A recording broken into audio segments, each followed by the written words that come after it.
Hello everyone, how is your day? My name is Tehrim Mirza. I'm a student of Kyambogo College, here to represent my school in the High School Debate Championship. This is my team.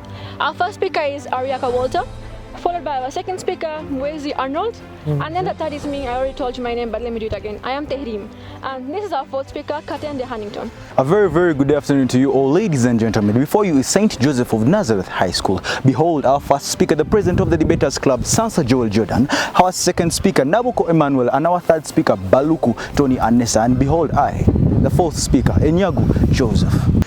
And today we are debating a school called St. Joseph of Nazareth. So, and our motion states that responsibility of oil spills and environmental disaster in the oil and gas sector should rest solely with the companies involved. So, and we are affirming that we are negating the motion. We expect to do our best in today's debate and literally win the debate.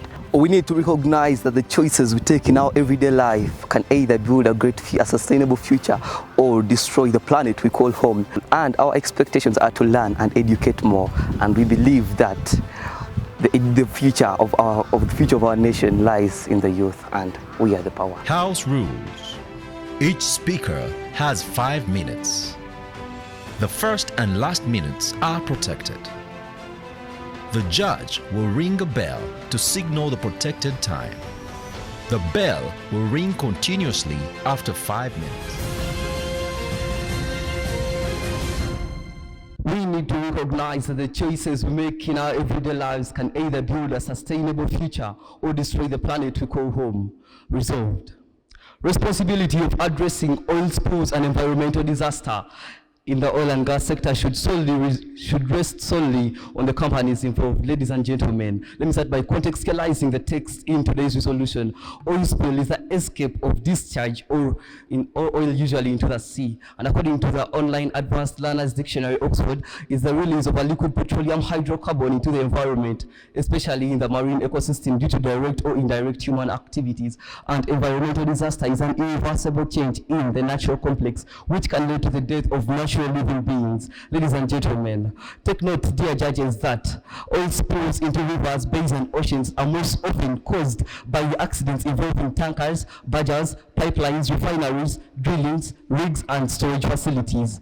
And ladies and gentlemen, the outcomes or the aftermath of this is closure of beaches, parks, waterways. Now, ladies and gentlemen, in regard of the aftermath, we come as National Environment Management Authority, a principal government agency responsible for the management of environment, empowered by Section 36 of the National Environment Act of 1995 and in regard to Chapter 17, Article 278, Clause 1 of the Constitution, it gives us powers to take measures that we deem necessary or expedient for the purpose of protecting and improving the quality of environment.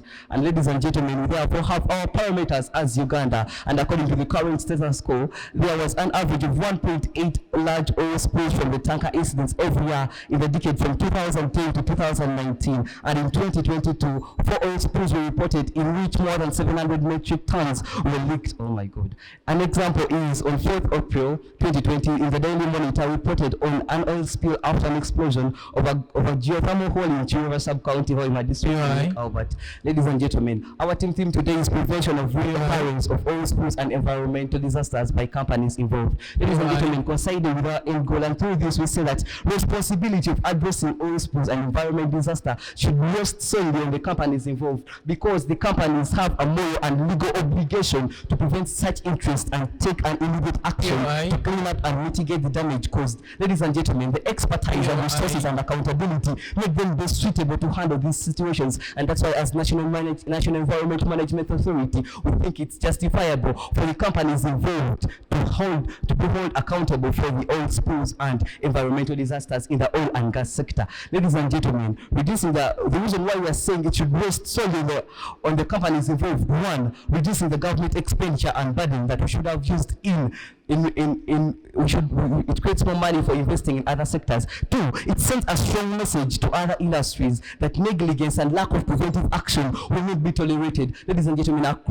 we're going to create a sense of patriotism and care in the country, and we're going to hold companies such as CNOOC accountable, because CNOOC is one of the biggest oil and gas companies in Uganda's energy sector and owns a third of the country's interest. Now, ladies and gentlemen, we are going to hold them accountable through our work plan. Our work plan basically has 2 phases. Phase 1 one is mitigation and controlling of the consequences and effects of environmental disaster. And in our plan, the first one, we're aiming at mitigating. One, we're going to regulate enforcement, criminal charges, civil lawsuits, attaining restitution, revoking licenses, and this is going to be explained by my second speaker. And according to phase 2, which is preparedness to prevent the reoccurrence of the aftermath. One, inspecting vessels of the facilities and oil transfer operations, providing technical outreach design standards and rules for our storage, transfer, and containment facility, evaluating spill prevention plants and oil transfer operations and oil handler training programs, regulating investing in training and worker safety programs. Ladies and gentlemen, the effectiveness of these measures depends on the legal framework,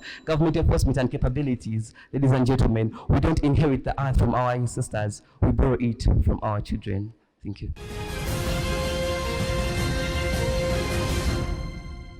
Thank you. Walter from Team Negative, Kyambogo College School. To start with, Team Affirmative fails to define soul in this context. Team Negative fails to define the companies which will be involved, because I have a feeling they are going to deal with entertainment companies. And Team Affirmative rather, states that the moral and legal obligation to limit such cases is one of the contracts signed by these companies. But the companies sign it with government. So if they understood soul in this context, which they didn't give us, we're now giving them what soul. The definition of soul in this context is giving the private companies 100% hand over the oil and gas sector in the company.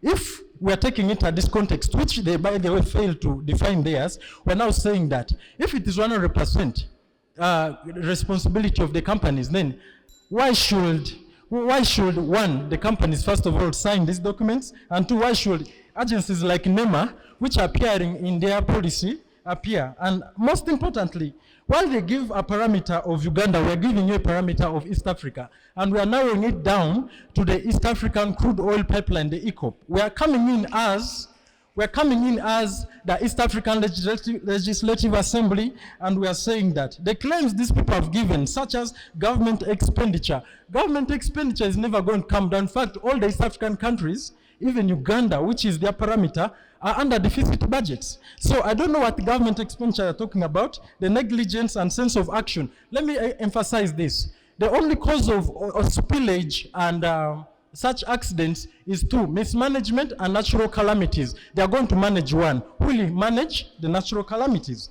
And that leads us straight into why I have stood before you here. But before I can entertain you with what we have in store, 2,000 square kilometers of protected wildlife habitats, that accounts for between 10% and 20% of the remaining chimpanzee population, which by number is 650, will be affected when the ECOP is expanded. This is according to the mapforenvironment.com. What these people mean is, when they expand their projects there, for example, using Total Energies, they are going to take our chimpanzees to France, where Total, by the way, comes from. So I have a question. Why should our chimpanzees go to France?